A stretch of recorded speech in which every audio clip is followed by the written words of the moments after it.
ஆன்மீக நண்பர்கள் அனைவருக்கும் அன்பும் கனிவும் நிறைந்த வணக்கங்கள். பகவத்கீதையின் 4வது அத்தியாயமான ஞான கர்ம சந்நியாச யோகம் பற்றி இன்று விரிவாக பார்க்க போகிறோம்.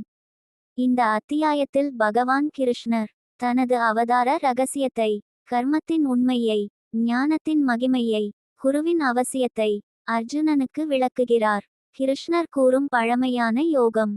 கிருஷ்ணர் கூறுகிறார், இந்த யோகத்தை நான் முதலில் சூரிய பகவானுக்கு உபதேசித்தேன். அவர் மனுவுக்கு கூறினார். மனு இக்ஷ்வாகுவுக்கு கூறினார். அர்ஜுனன் ஆச்சரியப்படுகிறான். நீங்கள் இப்போது பிறந்தவர். சூரியன் மிகவும் பழமையானவர். எப்படி அவருக்கு உபதேசித்தீர்கள் என்று கேட்கிறான். அதற்கு கிருஷ்ணர், நானும் நீயும் பல பிறவிகள் எடுத்துள்ளோம். அவற்றை நான் அறிவேன், நீ அறியவில்லை என்று பதிலளிக்கிறார். இறைவனின் அவதார ரகசியம். யதா யதா ஹி தர்மஸ்ய க்லானிர் பவதி பாரத. அதாவது, தர்மம் குறையும் போதும் அதர்மம் அதிகரிக்கும் போதும் நான் அவதாரம் எடுக்கிறேன்.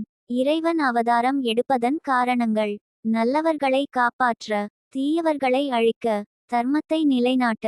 இராமர், கிருஷ்ணர், நரசிம்மர் போன்ற அவதாரங்கள் இதற்காகவே தோன்றின. கர்மத்தின் ரகசியம். பலர் உழைக்கிறார்கள், ஆனால் அனைவருக்கும் ஒரே பலன் கிடைப்பதில்லை. ஏன்? கிருஷ்ணர் கூறுகிறார், கர்மம் மிகவும் ஆழமானது. 3 வகையான கர்மங்கள் உள்ளன. 1. கர்மம், தர்மப்படி செய்யும் செயல். 2. விகர்மம், தவறான செயல். 3. அகர்மம், செயலுக்குள் செயலற்ற நிலை. ஞானி ஒருவர் செயல்பட்டாலும் பந்தப்படுவதில்லை, ஏனெனில் அவர் பலனில் பற்றற்றவராக இருப்பார். ஞானத்தின் மகிமை. கிருஷ்ணர் கூறுகிறார், இந்த உலகில் ஞானத்தை போல புனிதமானது எதுவுமில்லை. அறியாமை இருள் போன்றது, ஞானம் சூரிய ஒளி போன்றது. ஒரு சிறிய விளக்கு இருளை அகற்றுவது போல, ஒரு உண்மையான ஞானம் வாழ்க்கையின் குழப்பங்களை அகற்றுகிறது. குருவின் அவசியம். பகவான் கூறுகிறார், உண்மையை அறிய விரும்பினால் குருவை அணுக வேண்டும். குருவை அணுகும் முறை: பணிவுடன், கேள்விகள் கேட்டு, சேவை செய்து, அறிவு பெற்றவர்களிடம் இருந்து கற்றுக்கொள்ள வேண்டும். ஞானம் பாவங்களை எரிக்கும். எப்படி நெருப்பு விறகை சாம்பலாக்குகிறதோ, அதேபோல் ஞானம் அனைத்து பாவங்களையும் அழிக்கிறது. கடந்த காலத்தில் தவறுகள் செய்திருந்தாலும் உண்மையான ஞானம் வாழ்க்கையை மாற்றிவிடும். இந்த அத்தியாயம் சொல்லும் வாழ்க்கை பாடங்கள். தர்மம் எப்போதும் வெல்லும். இறைவன் உலகை கைவிடுவதில்லை.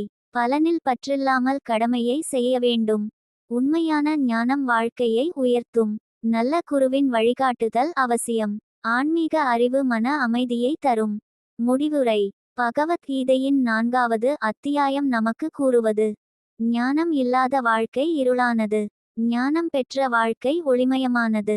இறைவன் மீது நம்பிக்கை வைத்து, தர்ம பாதையில் நடந்து, பற்றில்லாமல் கடமையை செய்து, ஞானத்தை தேடி வாழ்வோம். ஸ்ரீகிருஷ்ணார்பணம் அஸ்து. லைக் பண்ணுங்க, ஷேர் பண்ணுங்க, சேனலை சப்ஸ்கிரைப் பண்ணுங்க. நன்றி, வணக்கம்.